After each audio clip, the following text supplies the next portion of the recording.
Dieu est bon. Alors, bonne fête des vacances à ceux qui sont en vacances. Bon courage à ceux qui passent des examens. Force. Et si vous travaillez, vous n'êtes pas seul, on est ensemble. Gloire à Dieu. Mais quoi qu'il arrive, Dieu renouvelle nos forces. Amen. Donc que ce soit pour vos études, que ce soit pour le travail, que ce soit pour vos vacances, que Dieu renouvelle vos forces. Est-ce qu'on peut baisser mon micro? C'est très fort et je n'ai pas encore donné le maximum de ma voix. Alors pour éviter de casser les tympans de mes frères et sœurs, réglez comme il faut. Luc chapitre 10 verset 25, on va aller directement dans la parole. Donc je sais qu'on a commencé au sujet de la conscience, au sujet de l'intelligence, mais on va faire un petit détour aujourd'hui parce que j'ai à cœur de vous transmettre quelque chose. En Luc chapitre 10 verset 25 à 28, enfin on va voir 28. Ne changez pas le son, c'est juste le volume, c'est pas le son. Donc ne changez pas les réglages s'il vous plaît, il s'agit juste du volume. Merci beaucoup. Notre église, je profite par la même occasion, recrute. Donc si vous avez des compétences, que ce soit techniques, au niveau du son, au niveau de la vidéo, vous pouvez venir nous voir à la fin du culte ou régulièrement parce que notre église recrute des personnes qui ont certaines compétences. Donc vous pouvez rejoindre l'équipe et vous serez, j'en suis sûr, une grande bénédiction pour l'œuvre que nous sommes en train de faire. Luc chapitre 10, verset 25. Quand vous y êtes, dites Amen.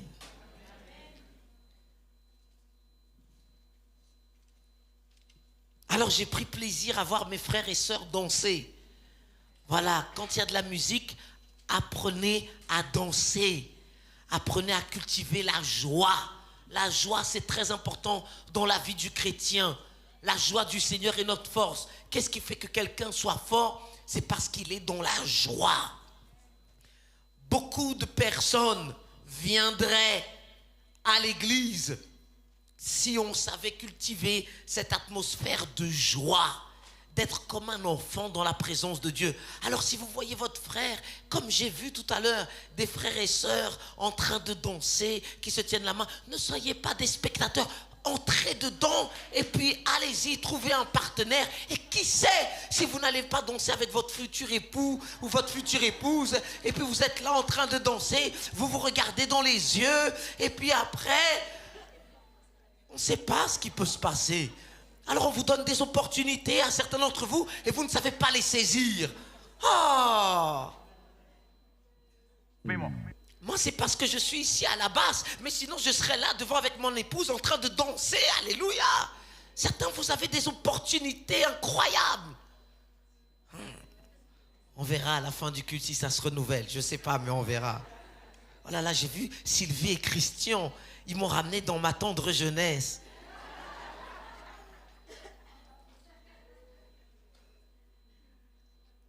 Comme Jean-Baptiste a dit, on danse pour Jésus.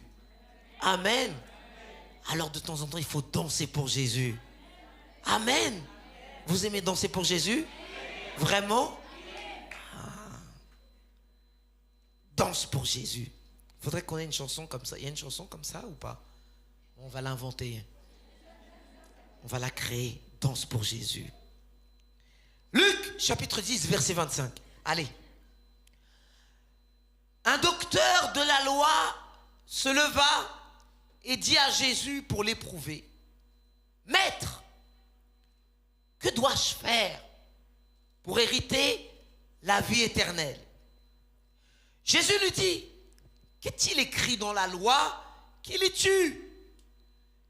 Il répondit: Tu aimeras le Seigneur ton Dieu de tout ton cœur, de toute ton âme, de toute ta force et de toute ta pensée, et ton prochain comme toi-même. Tu as bien répondu, lui dit Jésus. Fais cela et tu vivras. Fais cela et tu vivras. Fais cela et tu vivras. On va prier. Seigneur, tu es grand, tellement grand que nous ne pouvons pas tout comprendre, tout saisir. C'est pourquoi nous avons besoin de ton esprit pour nous donner la révélation de qui tu es, de ce que tu fais. Tes voix sont au-dessus de nos voix. Tes pensées sont au-dessus de nos pensées. Alors je prie, Père, dans le nom de Jésus-Christ, qu'aujourd'hui tu puisses nous élever davantage dans notre perspective de la vie. Viens éveiller ta grandeur à l'intérieur de notre esprit. Montre-nous qui tu es, Seigneur. Ouvre les yeux de notre cœur, ouvre notre esprit. Élargis notre compréhension de ton plan, de ta volonté pour chacun d'entre nous. Je prie pour que ton onction puisse circuler librement ici même et que chaque personne qui est en contact avec cette parole, qu'elle soit rendue libre, qu'elle soit libérée dans son corps, qu'elle soit libérée dans son âme, que ceux qui ne te connaissent pas puissent se rapprocher de toi, Père, dans le nom de Jésus. Je te demande de oindre ma bouche, de oindre mon cœur, de oindre chaque oreille. Saint-Esprit, agis au-delà de ce que moi je peux faire. Je te demande de confirmer ta parole par des signes, par des prodiges et par des miracles. Révèle-toi au plus grand nombre aujourd'hui et que ton nom soit glorifié, que ton nom soit élevé pour qui tu es, pour ce que tu fais, ce que tu as déjà fait, mais ce que tu continues à faire parce que tu es un Dieu vivant. Ô mort, où est ta victoire? Notre Seigneur est vivant. Et parce qu'il est vivant, nous savons que tout ce que nous lui demandons, il est fidèle pour exaucer. Dans le nom de Jésus-Christ. Et le peuple de Dieu dit un grand Amen. Qu'il en soit ainsi. On va applaudir notre Seigneur Jésus.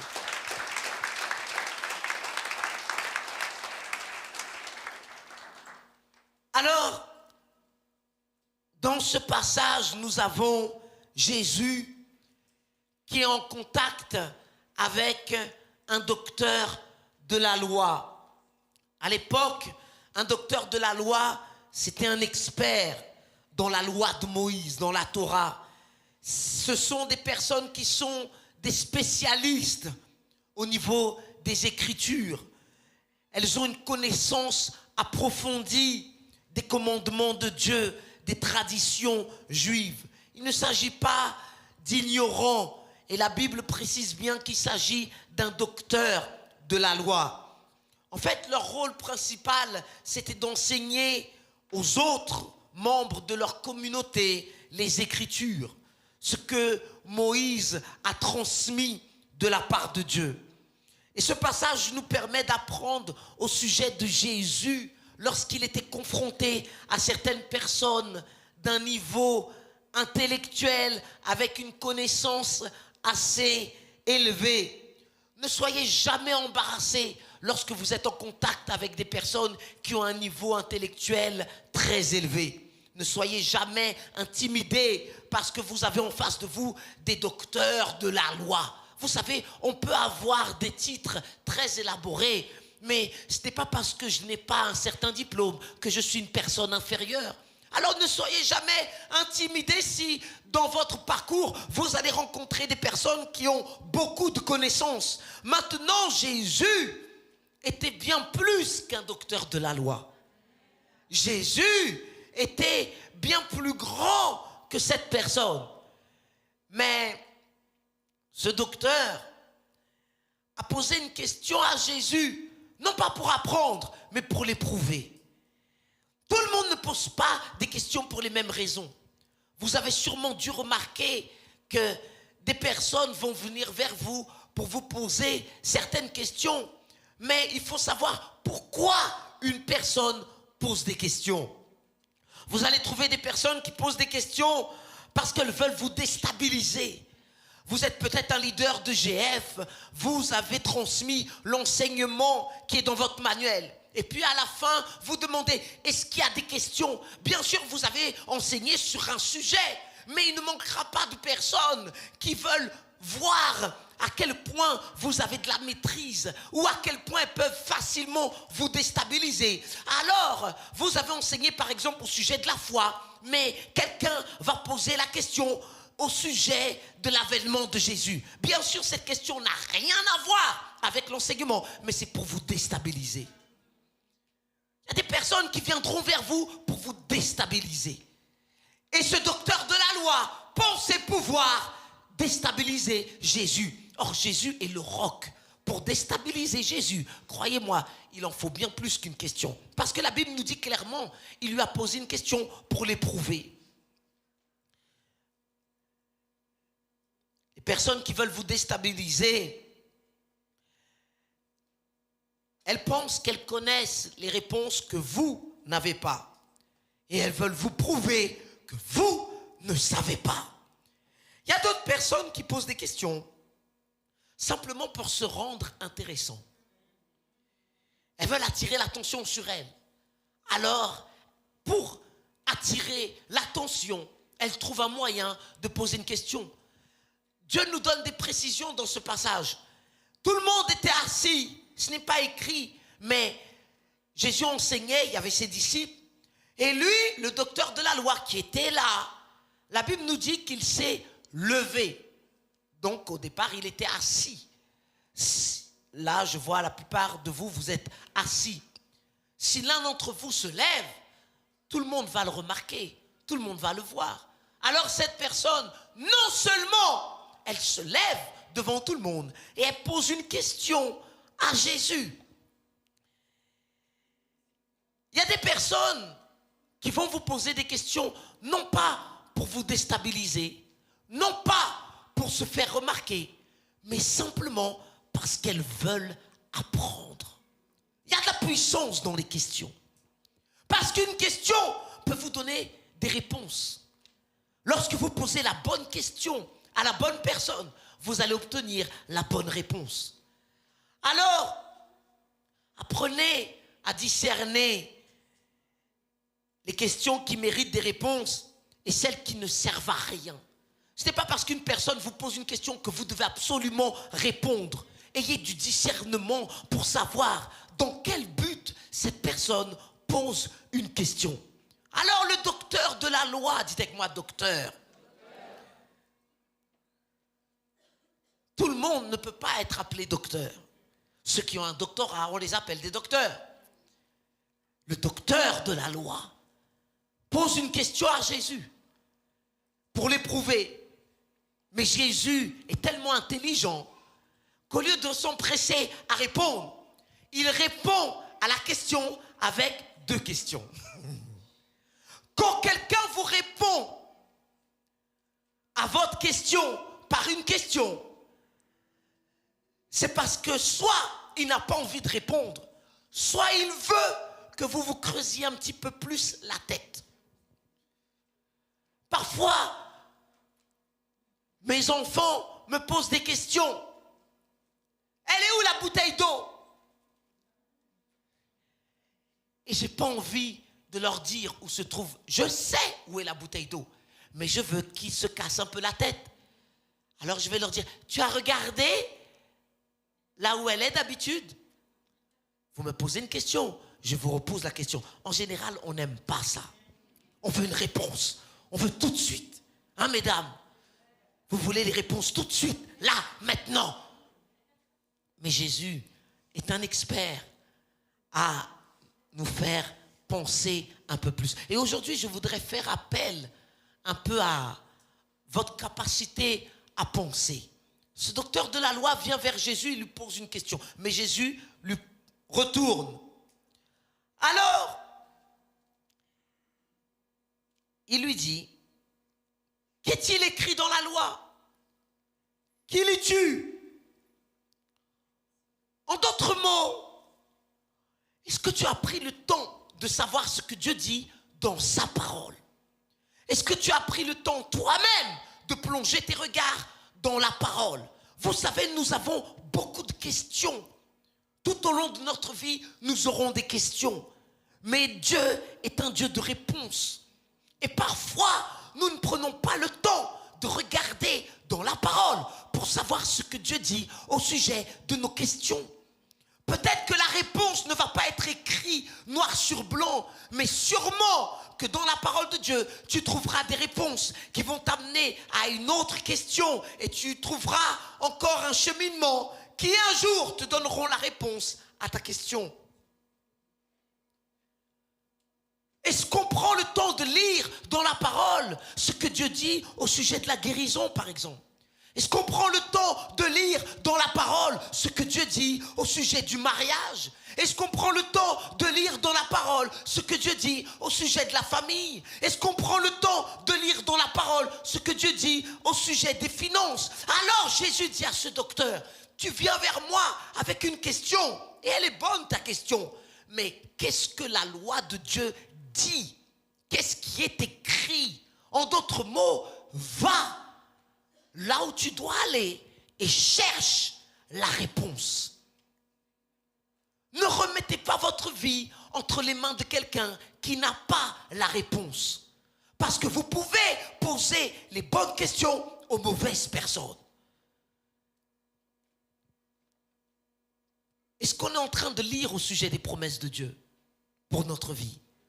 Est-ce qu'on est en train de plonger nos regards dans la parole de Dieu pour savoir ce que Dieu dit au sujet de notre avenir, au sujet des temps, au sujet des saisons? Alors Jésus dit à cette personne, va lire et dis-moi ce qui est écrit. Quand quelqu'un vient vous voir pour vous poser des questions, n'inventez rien. Demandez-lui d'abord, est-ce que tu as pris le temps de chercher dans la parole de Dieu? Je peux t'aider, mais je veux que toi-même tu découvres ce que Dieu dit dans sa parole. Et on a besoin de prendre du temps pour savoir ce que Dieu dit dans la parole, dans sa parole. Chaque domaine de votre vie est dans la parole de Dieu. Il n'y a pas une chose que Dieu n'a pas abordée. Il n'y a pas un domaine de notre vie que Dieu n'a pas abordé dans sa parole. C'est pourquoi nous avons besoin tous les jours, dites avec moi, tous les jours, de prendre du temps dans la parole de Dieu. Et je vais vous dire une chose, vous allez avoir des moments particuliers quand vous prenez cette habitude de plonger vos regards dans la parole de Dieu. Parce que la parole va vous façonner, la parole va vous révéler la nature de Dieu. La parole va vous transmettre les promesses de Dieu. La parole va vous apporter la vérité concernant les différents domaines de votre vie. Alors, nous avons besoin de savoir ce qui est écrit. Quand je sais ce qui est écrit au sujet de la guérison, je n'accepterai pas la maladie. Quand je sais ce qui est écrit au sujet de la prospérité, je n'accepterai pas la misère. Quand je sais ce qui est écrit au sujet du succès dans toutes mes entreprises, vous qui êtes étudiants, plongez vos regards dans la parole de Dieu, parce que c'est alors que vous aurez du succès dans toutes vos entreprises. Alors c'est l'heure de plonger nos regards dans la parole de Dieu. Dites avec moi la parole de Dieu. La Bible est un livre vivant. Ce que je lis aujourd'hui va me donner ce dont j'ai besoin pour aujourd'hui. Mais le même passage demain va m'apporter davantage et davantage et davantage et davantage. Alors, on ne se lasse pas de lire la parole de Dieu. Au contraire, on prend plaisir à lire la parole. Est-ce que tu sais ce qui est écrit? Alors cherche dans la parole les solutions dont tu as besoin. Est-ce que je peux avoir un amen? Venir au culte, ça nous permet d'être ensemble, d'avoir la communion ensemble, de célébrer ensemble, de louer ensemble, de prier ensemble. Mardi, on a eu un culte formidable. Formidable dans la présence de Dieu. Et vous savez, ça a beaucoup de valeur. Le fait qu'on se rassemble ensemble dans un seul lieu pour élever le nom de Jésus, ça, c'est important. Mais vous savez, notre vie spirituelle ne se résume pas au culte. En dehors des cultes, nous entretenons notre vie spirituelle. Alors, en dehors des cultes, j'ai la communion avec la parole de Dieu. Parce que la parole de Dieu, c'est mon pain quotidien. L'homme ne vivra pas de pain seulement, mais de toute parole qui sort de la bouche de Dieu.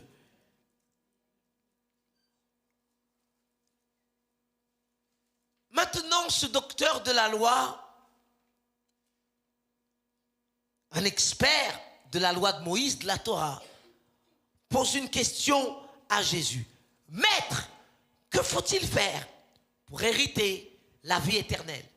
Que dois-je faire pour hériter le salut? Bien sûr, il pose la bonne question à la bonne personne. Il n'y a pas mieux que Jésus pour nous dire quoi faire pour être sauvé. Il n'y a pas mieux que le Sauveur lui-même pour me dire quoi faire pour être sauvé. Maintenant, la loi de Moïse, ce n'est pas que les 10 commandements. Je sais, les 10 commandements sont très célèbres. Mais la loi de Moïse a été écrite avec les 5 premiers livres de l'Ancien Testament, les Pentateuques, Genèse, Exode, Lévitique, Deutéronome, Nombre. Donc, il n'y a pas que 10 commandements. Il y en a 613. Alors, Dieu, Jésus, retourne la question à ce docteur de la loi pour lui dire, tu veux savoir ce qu'il faut faire pour hériter la vie éternelle? Alors, cherche dans la parole, dans la loi de Moïse, pour savoir ce que Moïse dit. Maintenant, sur 613 commandements, lequel est le bon? Et je ne sais pas comment il a fait, parce que Dieu ne nous précise pas. Mais il a eu la bonne réponse. Comme quoi, on peut poser la question. Et si on cherche un peu, on a la réponse. Tu n'es pas loin d'obtenir des réponses qui peut-être te paraissent lointaines, mais elles ne sont pas si loin que ça. Ça se trouve aujourd'hui, en quittant le culte, tu vas recevoir des réponses à des questions que tu te posais. Et tu te dis, mais Seigneur, quand est-ce? Parfois, on pose des questions, mais on a nous-mêmes la capacité d'obtenir la réponse. Jésus a juste besoin de lui dire, qu'est-ce qu'il est écrit? Cherche. Et il a donné les bonnes réponses. Sur 613 commandements, il a trouvé les 2 bonnes réponses.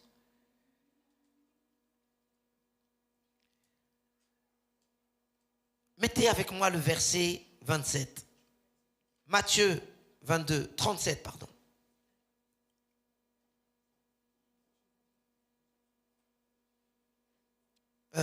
Luc chapitre 10, verset 27. Luc 10, 27. Que faut-il faire pour hériter la vie éternelle?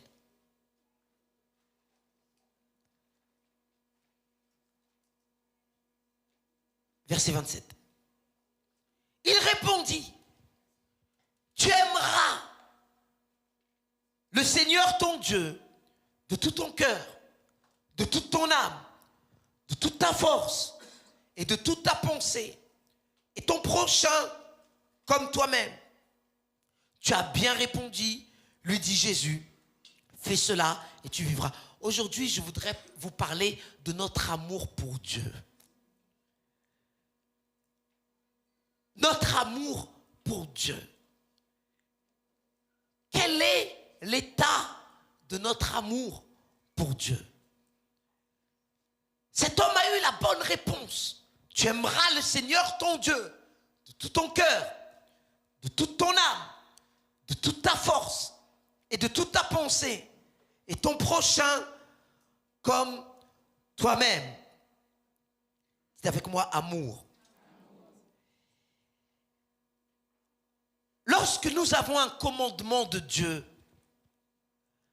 n'oubliez pas, il y en a 613 dans la loi de Moïse. Lorsque nous avons un commandement de Dieu, on peut les séparer en 2 catégories. Soit il y a des commandements qui nous disent ce que nous devons faire. Soit il y a des commandements qui nous disent ce que nous ne devons pas faire. Par exemple, tu ne tueras point. C'est ce que je ne dois pas faire. Amen. Amen. Est-ce que je peux avoir un grand amen? Amen. Tu ne voleras point. Amen. Il y a des choses qu'on doit faire et il y a des choses qu'on ne doit pas faire. Notre vie spirituelle n'est pas un laisser-passer pour faire tout et n'importe quoi? Sous prétexte que Dieu est avec nous. Non, il y a des choses que Dieu veut que je fasse, mais il y a des choses aussi que Dieu ne veut pas que je fasse. De la même façon, quand vous venez à l'église, il y a des choses que vous pouvez faire. Danser, par exemple, faites-le. Mais ne faites pas ce que des gens insensés font, c'est-à-dire prendre un chewing-gum et au lieu de le mettre à la poubelle, on le colle sous la chaise. Est-ce que je peux avoir un amen? Ça, on ne doit pas faire. Alors, tous les commandements de Dieu peuvent être divisés en deux catégories. Il y a ce que je dois faire et il y a ce que je ne dois pas faire. Et parfois, le commencement de nouveaux chrétiens est souvent avec ce qu'il ne faut pas faire. Il ne faut plus faire ça. Il ne faut plus dire ça. Il ne faut plus se comporter comme ça. Il ne faut plus aller dans cet endroit. Ne fréquente plus cette personne. Or, Dieu nous dit clairement que le commencement, c'est par l'amour. Le christianisme commence non pas avec des règles de ce que je ne dois pas faire, mais plutôt, qu'est-ce que je dois faire? Dans ce commandement, il est question de ce que je dois faire. Voilà ce que Dieu me dit de faire. Tu aimeras le Seigneur ton Dieu.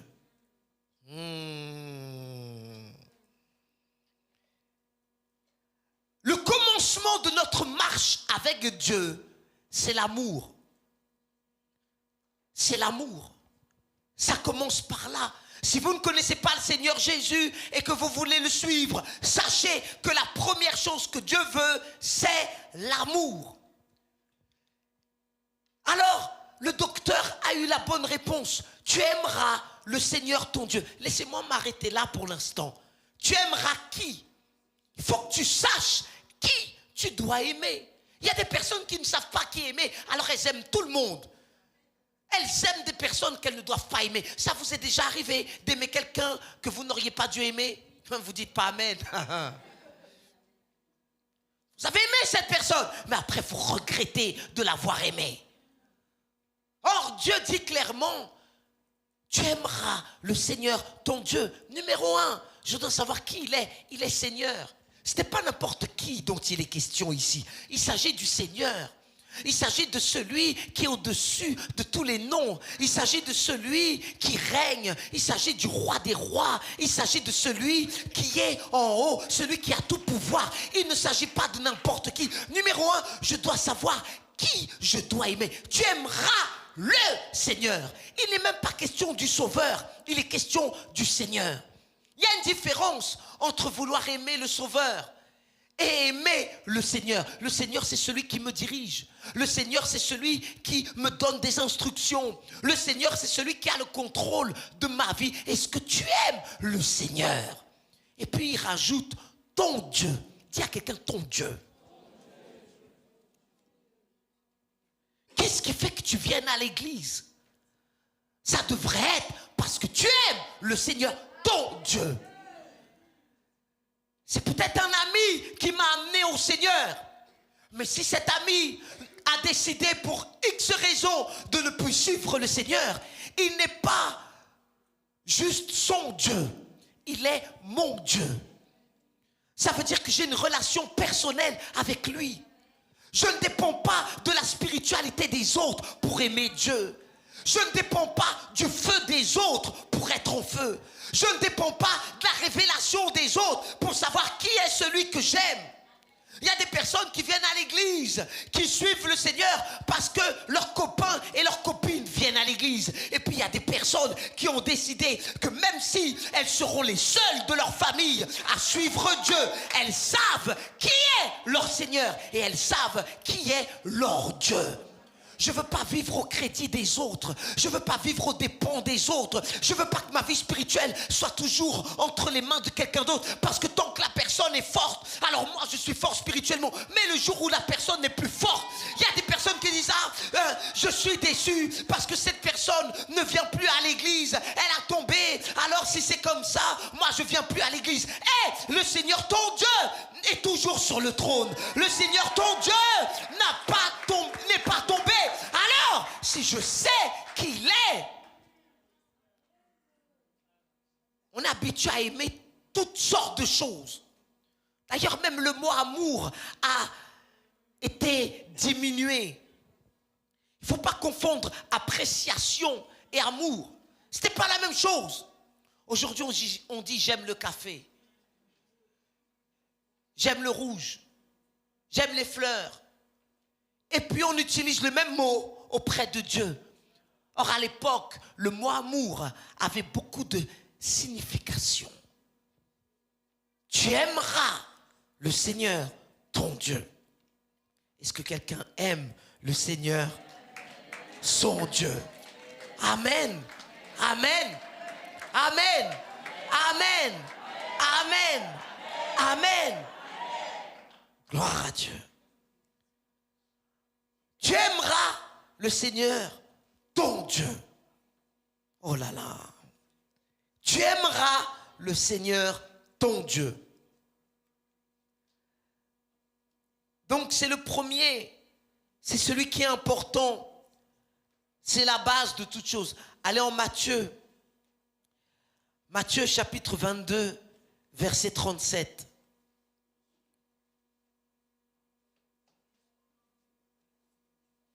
Donc, les deux commandements que ce docteur a trouvés commencent par l'amour. On va voir avec l'amour. Quel est l'état de mon amour pour Dieu? Ce ne sont pas juste des paroles. C'est tout un ensemble de choses. Alors en Matthieu chapitre 22, verset 37, on a un verset à peu près similaire. Jésus dit, tu aimeras, est-ce qu'on peut afficher les versets aussi en face s'il vous plaît? Tu aimeras le Seigneur ton Dieu de tout ton cœur, de toute ton âme et de toute ta pensée. Et regardez ce qui est dit après. C'est le premier et le plus grand commandement. Vous devriez souligner ça dans votre Bible. Souligner, c'est le premier et le plus grand commandement. Quand Dieu dit que c'est le premier, ça veut dire qu'il y a un principe important. Les prémices, ce qui est en premier est très important. Et Dieu dit clairement, voici le premier commandement et le plus grand. Donc il n'y a pas plus grand que ce commandement. C'est le premier, c'est le plus grand. Qu'est-ce qu'on devrait enseigner à quelqu'un qui veut suivre Jésus? Numéro 1, lui apprendre à aimer. Mais comment je peux apprendre à quelqu'un à aimer quand moi-même, je ne sais pas aimer? Je ne peux pas apprendre à quelqu'un ce que moi-même, je ne sais pas faire. Et il faut dire ce qui est. Le monde ne nous apprend pas à aimer. Le monde ne nous apprend pas à aimer comme Dieu voudrait qu'on aime. Le monde est en carence d'amour. Et ne confondez pas avoir du sexe et aimer. Ce n'est pas la même chose. Je sais que les chansons sont en train de vouloir apprendre comment faire pour avoir des passions charnelles. Mais avoir du sexe, ce n'est pas avoir de l'amour. Pourquoi vous êtes silencieux? Aimer, c'est tout un ensemble. Aimer, c'est la base qui me relie à Dieu.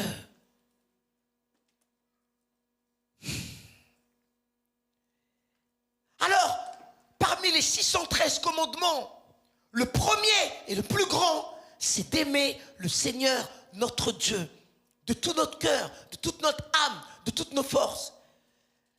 Demain, certains vont passer des examens. C'est comme si leur professeur ou leur examinateur leur donnait un QCM, un question-réponse, avec, on va dire, allez, 613 questions. Et puis, le professeur leur dit, si vous répondez juste à 2 questions, vous avez tout bon. Vous imaginez, vous passez un examen, il vous suffit juste de répondre à 2 questions, et en répondant à 2 questions, ça vous donne les bonnes réponses pour toutes les autres questions.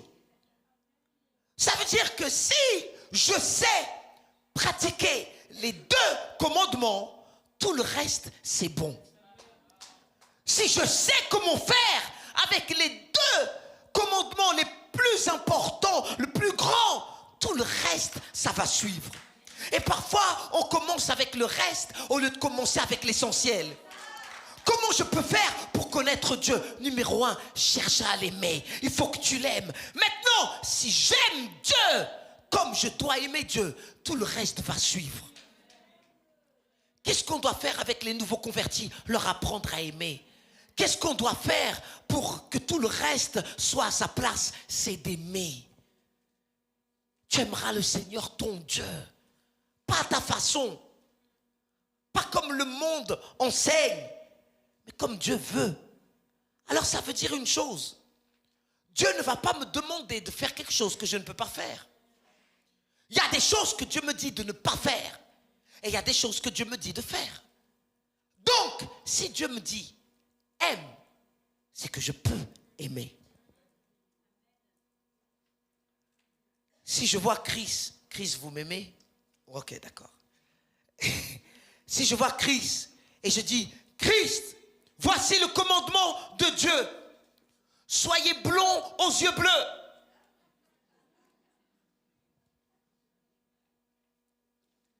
Même s'il veut, il ne peut pas.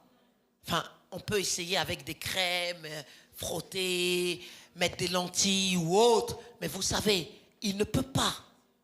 Donc si Dieu te dit, aime-moi, c'est que tu peux le faire. Tu peux le faire.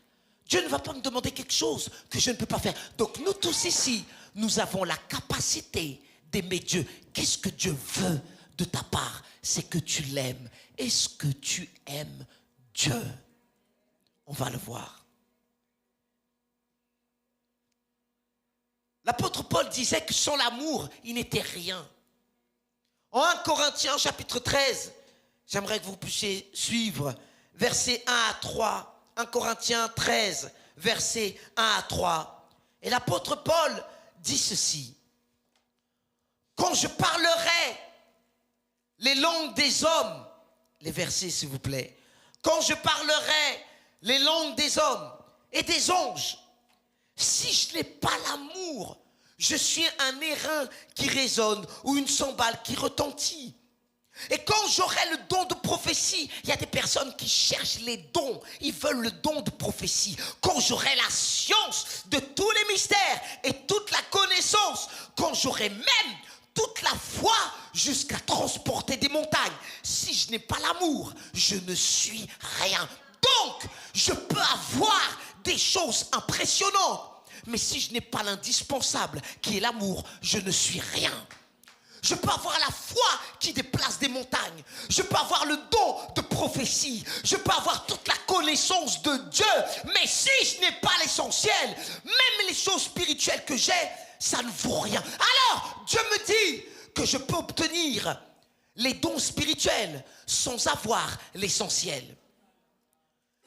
Ce n'est pas parce que je marche dans les dons que pour Dieu, ça suffit. Ce n'est pas parce que j'ai la foi qui accomplit de grands miracles que pour Dieu, c'est bon. Et souvent, on est impressionné par les dons. Souvent, on est impressionné par la connaissance que quelqu'un peut avoir. Souvent, on est impressionné par des choses. Mais la question qu'on devrait se poser, est-ce que nous avons l'essentiel qui est l'amour? Sans l'amour, je ne suis rien. Ça veut dire quoi? Mon identité auprès de Dieu se trouve dans mon amour. Sans l'amour, je ne suis rien. Néant, inexistant. Il n'y a rien pour Dieu sans l'amour. C'est la base de tout. À plus forte raison, nous avons besoin d'apprendre à aimer parce que Dieu est clair. Et il continue, verset 3. Et quand je distribuerai tous mes biens pour la nourriture des pauvres, quand je livrerai même mon corps pour être brûlé, si je n'ai pas l'amour, cela ne me sert de rien.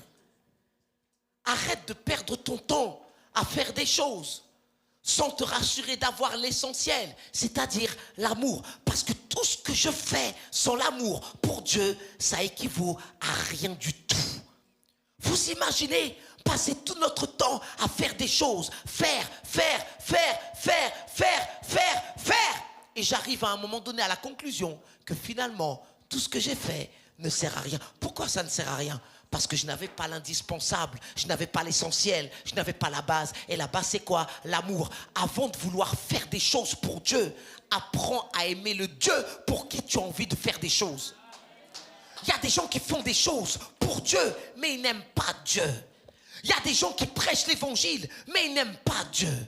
Il y a des gens qui veulent servir, mais ils n'aiment pas Dieu. Il y a des personnes qui pensent que, parce qu'elles viennent à l'église, alors tout leur savoir-faire, tout ce qu'elles veulent faire, on va être ébloui, émerveillé. Non, si tu n'as pas l'amour, ne touche pas, parce que sans l'amour, ce que tu fais, c'est creux, c'est vide, ça ne vole pas haut, ça n'a pas de sens, ça n'a pas de parfum. Le parfum, ce n'est pas ce que je fais. Le parfum, c'est comment je le fais.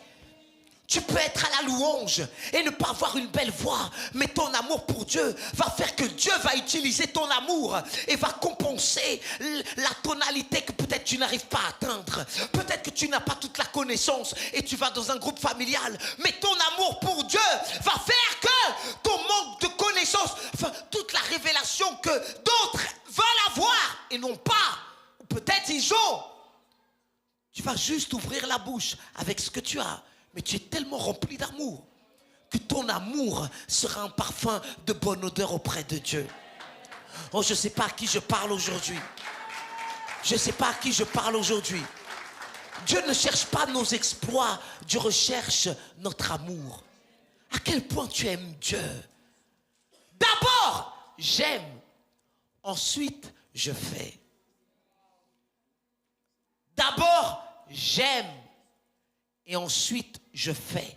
D'abord, j'apprends à aimer. Et un jour, j'apprendrai à faire. Parce que si je n'aime pas, tout ce que je fais, ça ne vaut rien. Vous tous qui êtes dans le ministère de secours, sachez une chose. Tout ce que vous faites, faites-le avec l'amour. Alors, Dieu dit, tu aimeras le Seigneur ton Dieu.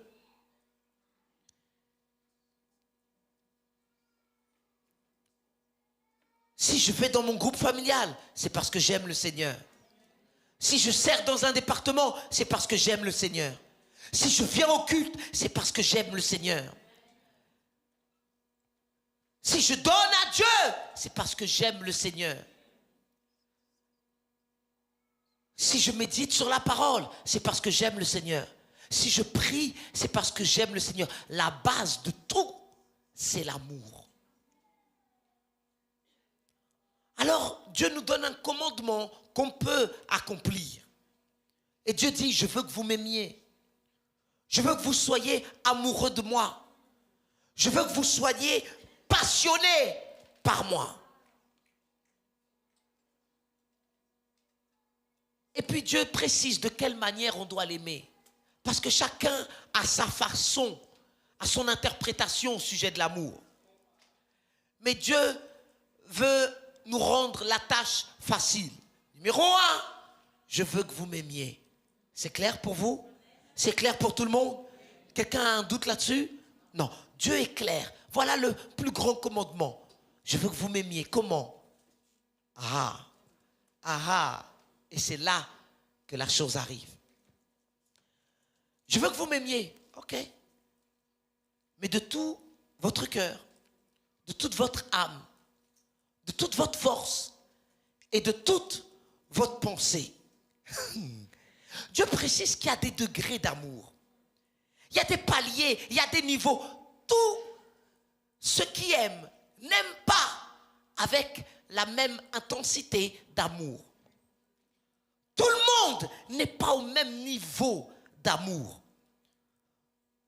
Vous savez que tout le monde ne vous aime pas avec le même degré d'amour. Il y a des gens qui vous aiment grave. Il y a des gens qui vous détestent grave. Dites à votre voisin, toi aussi. Mhm.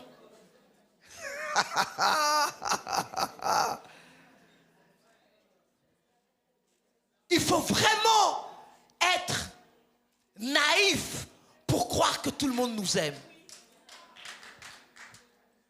Oh, je me souviens au début de ma conversion, quand je suis arrivé à l'église, je me suis dit, enfin, je suis dans le royaume de Dieu.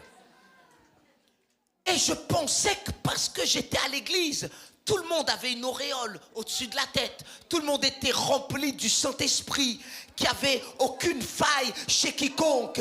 Et avec ma naïveté de nouveau converti, je croyais que que j'étais déjà au ciel. Dis à quelqu'un, pas encore, on y arrive, mais pas encore. Et j'étais loin de penser qu'il y avait des personnes qui pouvaient me demander des choses, non pas pour mon bien, mais pour leur intérêt. J'étais loin de penser que je pouvais rencontrer des personnes qui mentaient. Vous savez que quand on aime, on ne ment pas. Vous savez qui est le père du mensonge? Le diable. Le diable n'aime pas. Le diable déteste. Le diable veut égorger. Le diable veut détruire. Alors, si quelqu'un me ment, il ne m'aime pas. Vous voulez que je le répète? Si quelqu'un te ment, sache que cette personne ne t'aime pas. Elle peut dire ce qu'elle veut, mais elle ne t'aime pas. Parce que ses actions montrent qu'elle ne t'aime pas. Quand on aime, on dit la vérité. Quand on aime, on vit dans la vérité. Quand on aime, on ne veut pas tromper les gens. Mais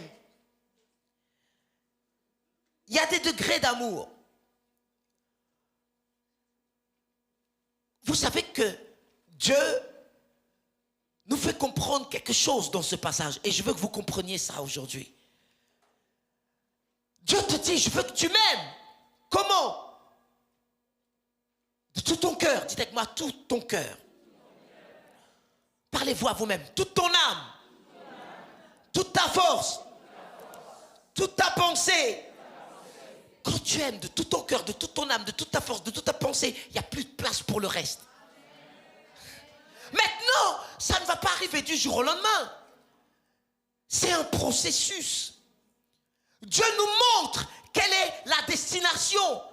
Mais on commence quelque part. Mais il ne faut pas qu'on s'arrête au premier palier. Non, notre marche, elle est continuelle.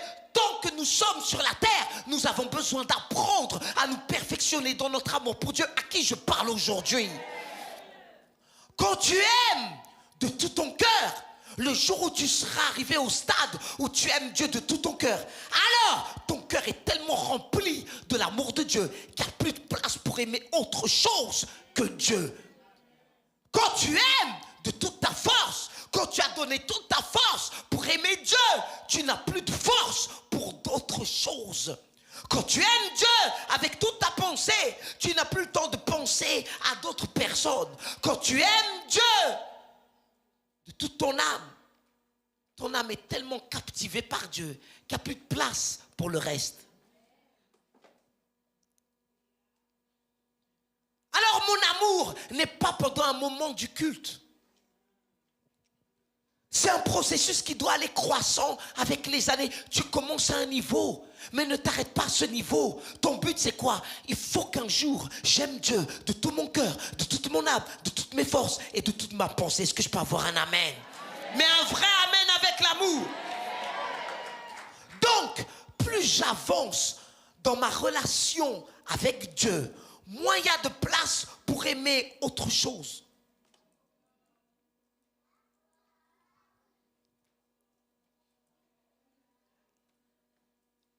Il y a des gens qui ne vous aiment pas. Il y a des personnes qui vous méprisent. Les gens qui vous méprisent ne vous aiment pas. Elles vous méprisent. Quand on aime, on n'a pas de mépris. Il y a des personnes qui n'aiment pas Dieu. Et elles ne se dérangent pas de dire qu'elles n'aiment pas Dieu. Elles méprisent Dieu. Il y a d'autres personnes, ce n'est pas du mépris qu'elles peuvent avoir pour vous. C'est une autre catégorie, c'est de la tolérance. Elles vous tolèrent. Elles ne vont pas vous chercher. Elles n'apprécient pas spécialement votre présence. Mais quand vous êtes là, elles vous tolèrent. Vous n'êtes pas les invités pour leur fête. Mais si, par inadvertance, vous débarquez, elles vous tolèrent. Vous n'êtes pas la personne qu'elles vont inviter. Non. Mais si jamais vous êtes là, elles vous tolèrent. Il y a d'autres. Ce n'est pas du mépris ni de la tolérance. Elles vous aiment. Mais. Je t'aime. Mais. Je vais t'aimer, mais jusqu'à un certain point. Je t'aime jusqu'à ce que tu me dises une vérité que je n'aime pas.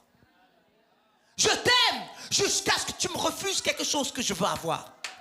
Je t'aime jusqu'à ce que tu hausses le ton et je t'aime, oui, mais ne vous mariez pas avec quelqu'un qui vous aime et il y a un mais.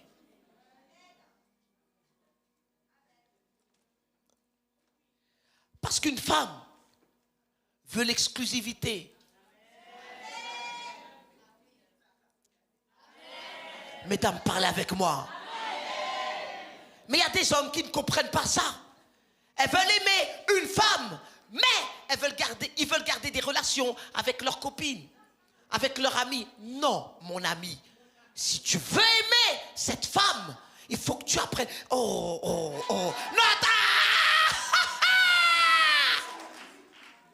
oh, le Saint-Esprit vient de me rappeler un verset.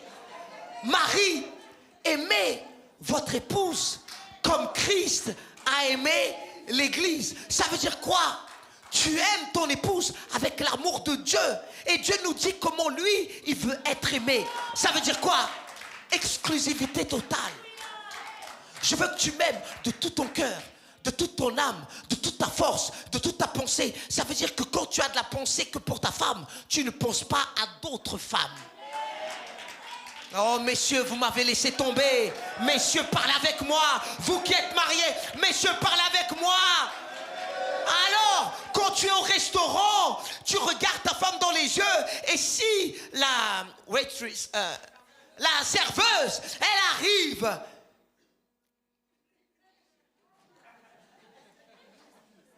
elle va te tester. Ta femme attend de voir comment tu vas lui parler. À elle, tu lui parles comme « Oh, déjà qu'on est au restaurant, hein, tu devrais être contente. » Et puis quand la serveuse arrive, « Oui, bonjour, vous avez quoi comme menu ?»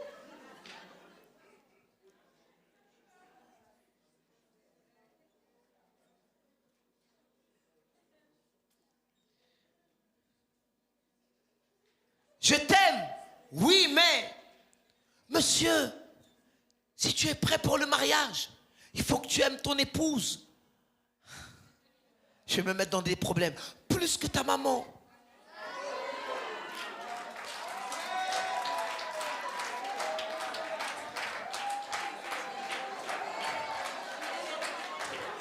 Je savais. Je savais. Parce que cette femme, elle veut être ta femme. Elle ne veut pas de compétition avec une autre femme. Oui, mais je suis sa mère. Oui, tu es la maman, mais tu n'es pas. Et les mamans, qu'est-ce qu'elles ont du mal avec ça? Oh, les mamans, qu'est-ce qu'elles ont du mal avec ça? Mais c'est mon fils, c'est moi qui l'ai mis au monde. Qu'est-ce qu'elle veut, elle? Elle sait pas cuisiner comme moi, je sais cuisiner. Elle sait pas lui repasser son linge comme moi. Elle ne sait pas. Et maman, reste en dehors de tout ça. Parce que ce garçon, il a décidé d'aimer ça.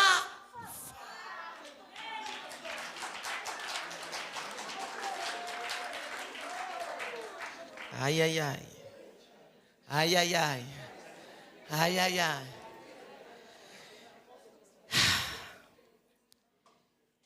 Et puis vous avez une catégorie assez rare de personnes. Mais lorsque vous trouvez ces personnes, gardez-les précieusement dans votre vie. Ce sont des personnes qui ont un amour inconditionnel envers vous. Elles savent que vous allez passer par différentes phases de votre vie, mais elles vous aiment quand même. Elles savent qu'un jour, vous allez être critiqué, mais vous aiment quand même. Elles savent qu'un jour, vous allez être méprisés, mais elles vous aiment quand même. Elles savent qu'un jour, vous serez non pas en haut, mais en bas, mais elles ont décidé de vous aimer quand même. Elles aiment parce qu'elles ont décidé de vous aimer. Que vous soyez en haut, elles vous aimeront. Que vous soyez en bas, elles vous aimeront. Que vous soyez appréciable, elles vous aimeront. Que vous ne soyez pas appréciable, elles vous aimeront. Et parfois, il faut dire ce qui est. Les mamans savent aimer leur enfant. Oh, combien de fois les mamans disent à leur enfant: oh, je t'aime mon fils, mais si tu fais ça, c'est la dernière fois. Et il le fait quand même. Et vous êtes obligé de changer votre langage. Parfois vous vous dites en vous-même: c'est la dernière fois qu'il me fait ça. Parce que s'il continue, alors, surtout quand il est grand, il prendra la porte. Et puis vient le moment du test de l'amour. Il fait ce que vous ne voulez pas qu'il fasse. Et il vous regarde avec un petit air. Et maman, qu'est-ce que vous craquez? Hein? Vous les mamans, qu'est-ce que vous craquez? Et puis après, bon, allez, c'est la dernière fois. Hein? Oui, maman. Oui, maman. Oui, oui, maman.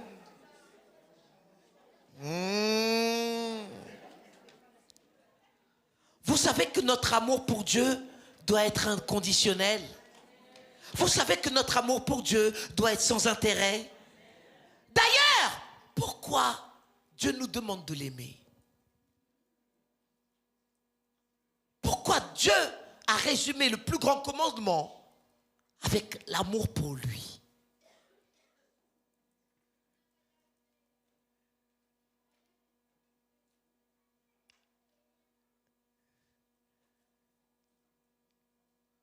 Quelle est la base de notre amour pour Dieu? C'est le sien. C'est son amour qui me permet de l'aimer en retour. Dieu a tant aimé le monde qu'il a donné son Fils. Dieu a prouvé son amour. L'un de mes versets favoris, c'est en Romains chapitre 5, verset 8. On va y aller. Romains 5, 8.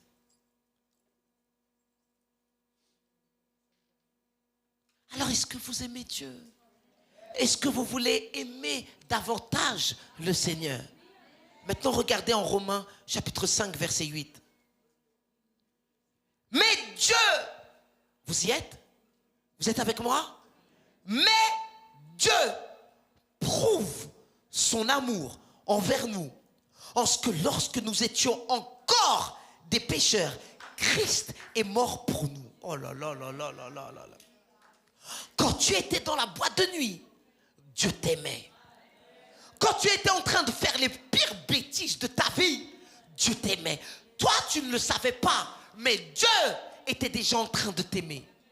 D'ailleurs, c'est son amour qui allait te chercher là où tu étais pour te ramener vers lui. Dieu t'a tellement aimé qu'à un moment donné de ta vie, il s'est dit: ça suffit, je ne peux pas laisser cette personne en dehors de ma présence. Je l'aime trop pour la garder éloignée de moi. Je l'aime trop pour la garder dans cette histoire. Alors, l'amour de Dieu s'est manifesté, non pas quand j'ai décidé, moi, de l'aimer. Dieu a prouvé son amour comme moi, je ne l'aimais pas encore. Dieu a prouvé son amour comme moi, je ne le connaissais pas encore. Dieu a prouvé son amour comme moi, je ne prenais pas encore du temps pour méditer sur sa parole. Ça, c'est le témoignage de l'amour de Dieu. Il y a des gens qui m'aiment parce que je suis aimable, mais Dieu a prouvé son amour en ce que lorsque j'étais encore pécheur, Christ est... C'est pour ça que son amour n'est pas humain, parce qu'il y a des gens qui vous aiment, parce que vous vous comportez comme il faut. Mais l'amour de Dieu va faire que ceux qui ne sont pas aimables, je vais les aimer quand même. À quel point l'amour de Dieu est dans ta vie? C'est lorsque des personnes font des choses que tu as envie de leur arracher les yeux. Mais il y a quelque chose en toi qui te rappelle que Christ aussi t'a aimé quand toi-même tu n'étais pas aimable. C'est pour ça que je ne dois pas vivre avec du jugement. C'est pour ça que je ne dois pas vivre avec de la condamnation. Parce que croyez-moi, si ce n'était pas l'amour de Dieu, nous ne serions pas là aujourd'hui. J'ai dit, si ce n'était pas l'amour de Dieu, nous ne serions pas là aujourd'hui.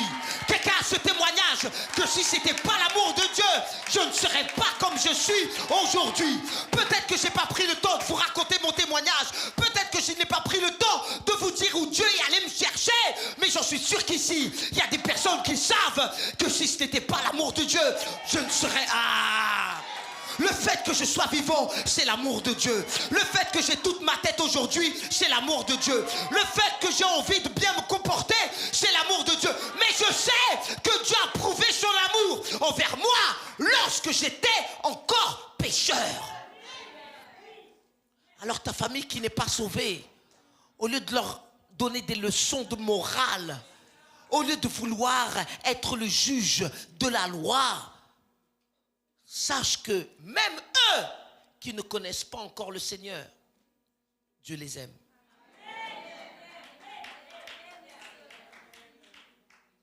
Dieu les aime. Dieu les aime. Cette tante qui, quand elle vient, elle dit que des gros mots.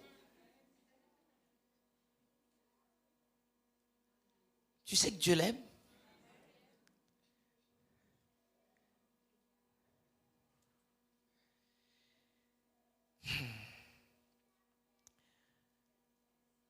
Alors l'amour de Dieu n'est pas superficiel. Ce n'est pas un amour qui cherche son intérêt. Et lorsqu'on a saisi l'amour de Dieu dans notre vie, il n'y aura rien que Dieu puisse nous demander qui soit difficile. Parce que le plus difficile a été fait à la croix. Et Jésus est mort pour nous parce que le Père nous a aimés. Est-ce qu'on peut applaudir notre Seigneur? On va bientôt finir. 1 Jean, chapitre 4. Dites à quelqu'un, Dieu t'aime. Allez, dites au moins à 2-3 personnes, Dieu t'aime. Non, dites-lui, Dieu t'aime. Dieu t'aime. Dieu t'aime. Idriss, Dieu t'aime beaucoup. Amen. Amen. Amen. Amen. Amen. Amen. Amen. Amen. J'ai une raison de me réjouir parce que Dieu m'aime.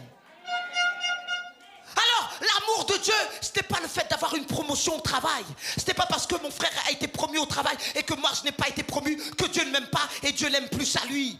L'amour de Dieu ne consiste pas à avoir une grande maison, même si, gloire à Dieu, c'est bon d'avoir une maison. L'amour de Dieu ne consiste pas à se marier parce que j'ai voulu me marier, ça y est, je me marie, Dieu m'aime. L'amour de Dieu ne consiste pas à avoir des choses. L'amour de Dieu, c'est lorsque je n'étais pas aimable, Dieu m'a aimé quand même.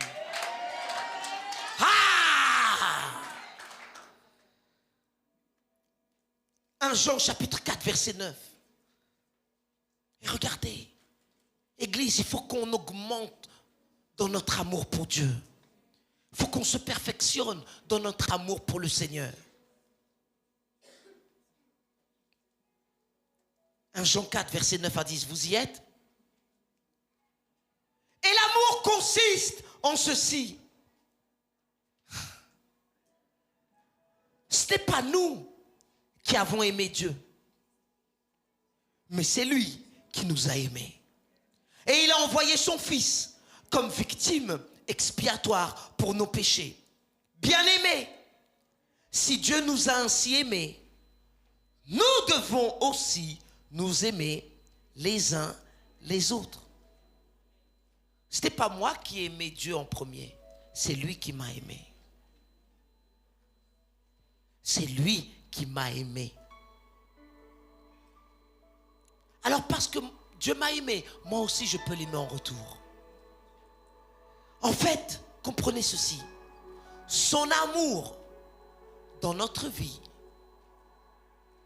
c'est la semence qu'il nous a donnée pour l'aimer en retour. Dieu a pris soin d'abord de nous aimer.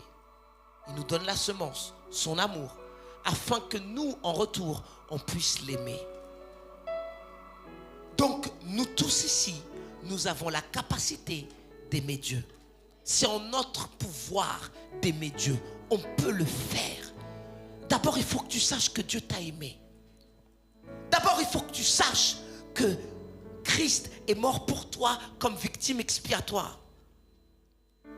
Alors notre amour pour Dieu a plusieurs facettes. Il y en a 5 dont je voudrais vous parler.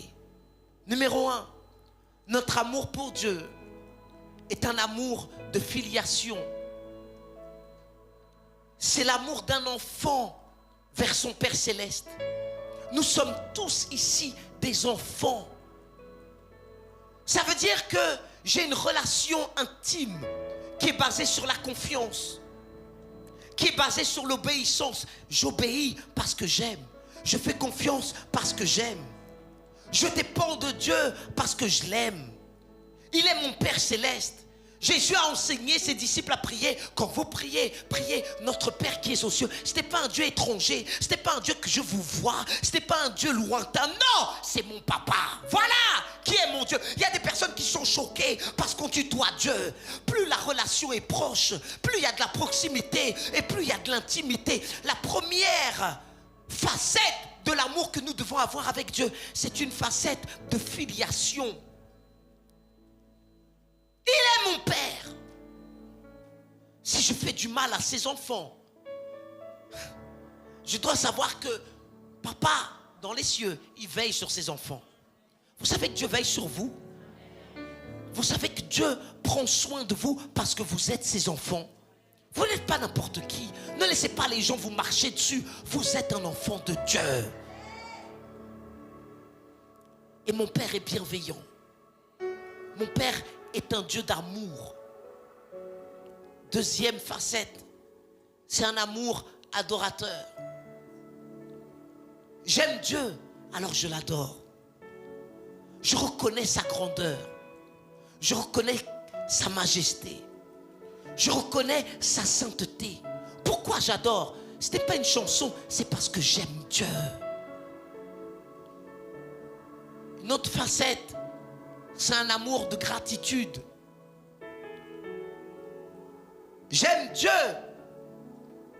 parce que je reconnais toutes les bénédictions qu'il m'accorde. Je reconnais ses bienfaits. Je reconnais sa grâce. Est-ce que vous reconnaissez la grâce de Dieu dans votre vie? Je reconnais sa bonté. Je reconnais sa provision. Jusqu'ici, l'Éternel ne nous a pas laissés. Jusqu'ici, Dieu a pourvu. Et si Dieu a pourvu jusqu'à maintenant, il continuera à le faire. Jusqu'ici, Dieu nous a protégés. Et s'il nous a protégés jusqu'à maintenant, il continuera à le faire. Alors, je peux avoir de la gratitude. Méfiez-vous des gens qui ne vous disent jamais merci. Il y a des personnes qui ne seront jamais satisfaites pour plus que vous fassiez pour elles. Il n'y aura jamais un merci de leur bouche. Elles seront toujours en train de se plaindre. Vous n'avez pas fait ci, vous n'avez pas fait cela, vous n'avez pas été comme ci, j'attendais de vous ceci. Hey, oh! Il n'y a pas quelque chose que j'ai fait pour toi. Tu te plains auprès de Dieu parce qu'il ne t'a pas donné les vacances que tu voudrais avoir, mais il n'y a pas des choses que Dieu a déjà fait pour toi. Et je vais vous dire, même si tu n'as pas de maison, même si tu n'as pas de travail, même si tu n'as pas d'enfant, même si tu n'es pas marié, tu as quand même des raisons de louer Dieu. Parce que Christ est mort pour toi. Et ça, c'est une raison pour laquelle on devrait bénir le Seigneur. Moi, je crois qu'on devrait revenir à la base et avoir de la reconnaissance parce que Jésus est mort à la croix pour nous. Moi, je crois qu'on devrait avoir des raisons de louer Dieu, non pas pour des choses matérielles, mais parce que Dieu a déjà tout accompli à la croix il y a 2000 ans. Ça, c'est une raison de bénir le Seigneur. Ça, c'est une raison de célébrer. Ça, c'est une raison de dire à quelqu'un, vois ce que le Seigneur a fait. Le Seigneur est allé à la croix. On est devenu tellement matérialiste que si on n'a pas les bénédictions qu'on veut avoir, alors on n'a pas envie de louer et on veut que tout le monde voit sur notre visage qu'on n'a pas envie aujourd'hui. Arrête d'être capricieux. Tu crois que tes caprices vont faire que Dieu perde sa nature? Mon Dieu est bon, non pas à cause de ce qu'il me donne. Mon Dieu est bon, non pas à cause de ce qu'il fait. Mon Dieu est bon, non pas à cause de ce qu'il va faire. Ça veut dire quoi? Est-ce que je suis prêt à l'aimer, même si je n'ai pas de nouvelles bénédictions dans ma vie? Oh non. Oh, je ne sais pas à qui je parle aujourd'hui. Quel genre de christianisme nous vivons? Est-ce que nous vivons un christianisme de prêt-à-porter, matérialiste? Si Dieu me donne, alors je le loue. Mais si Dieu ne me donne pas, alors je fais la tête. Non! Même si je ne suis pas promis, je te louerai, Seigneur. Même si je n'ai pas mes papiers, je te louerai, Seigneur. Même si je ne me marie pas et que j'ai envie de me marier, je te louerai, Seigneur. Je te louerai, Seigneur. Je te louerai. Ah! J'ai de la gratitude.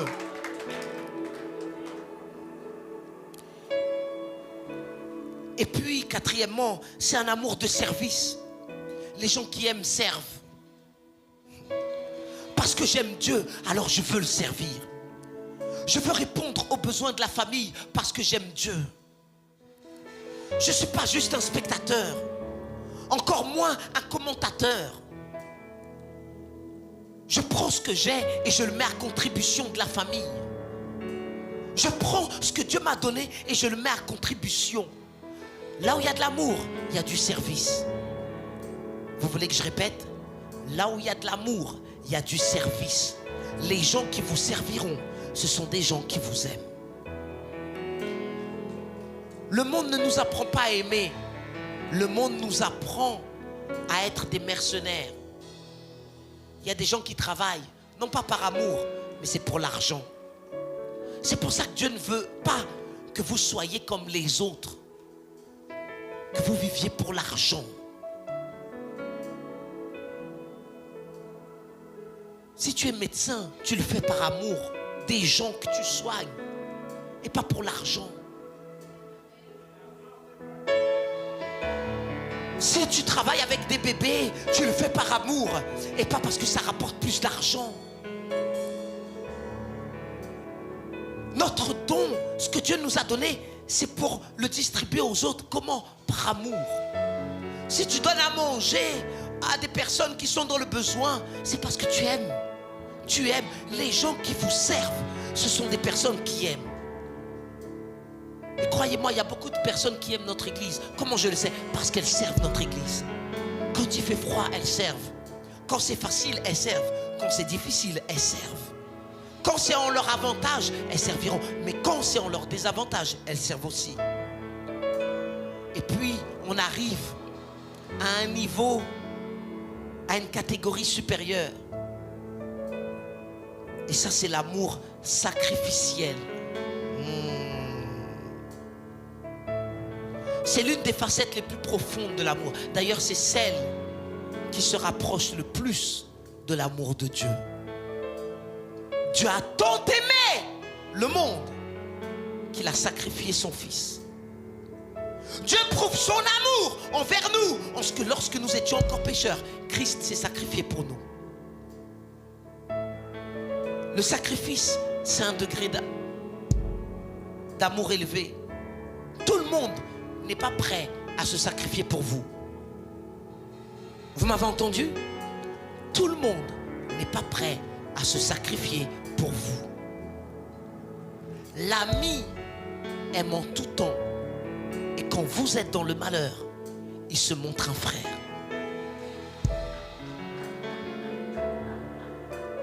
Les disciples étaient avec Jésus. Mais quand Jésus est allé sur la croix, Pierre, lui, je ne le connais pas. Tu sais quand est-ce que l'amour des gens autour de toi va être éprouvé? C'est quand tu vas passer par le feu. Dieu permettra à ce que tu passes par le feu afin de révéler l'amour des gens qui sont autour de toi. Vous ne voulez pas parler avec moi? Dis à quelqu'un, ne sois pas superficiel.